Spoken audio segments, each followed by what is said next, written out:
Sir, yung sinabi po ni Presidente kanina na tungkol sa overpriced construction materials, pwede po ba kaming humingi ng detalye? Una-una, ulitin ko lang yung sinabi ko sa Senate. No? Nung unang kinausap ako ni Presidente, hindi niya sinabi sa akin na depensahan ko ang DPWH. Ang paulit-ulit na sinabi ng ating Pangulo sa akin, kailangan reformahin natin at baguhin natin ang DPWH.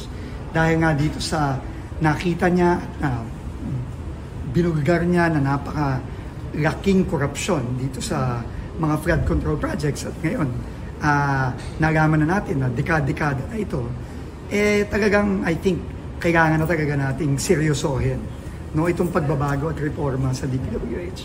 And I think itong directive ng ating Pangulo na ibaba ng in some materials up to 50% ang presyo ng mga materyales sa pag-construct ng mga kalye, tulay, classroom, health center at iba pang mga proyekto ng DPWH. I think this will be the single biggest reform ever in the DPWH na in-announce ng Pangulo ngayon. At yun ang gagawin natin. In fact, nagsimula na tayo several weeks ago sa pagre-review at pag-benchmark ng mga presyo. At tama po ang Pangulo. Marami po dito talagang ang layo ng presyo sa merkado ng iba't ibang mga materyales. At in the next few days, i-announce na po natin ang mga pagbabagong gagawin natin sa presyo.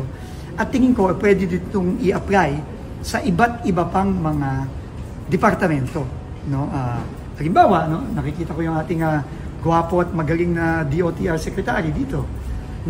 Tingin ko, ang maganda dito, lahat dapat ng departamento, hindi ng DPWH, dapat baguhin din ang costas ng kanilang mga materials. Secretary, how would this work? Ano po yung mga materials na tinitingnan natin? And lahat ng pa yun, hindi ba sa magiging, baka may fear yung public na baka maging substandard sa sobrang baba ng presyo?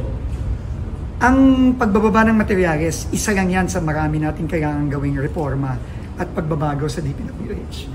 Yan ang pinaka-importante sa aking tingin kasi kung maibaba natin yan, automatic binababa natin ang korupsyon. Di ba? Automatic yun.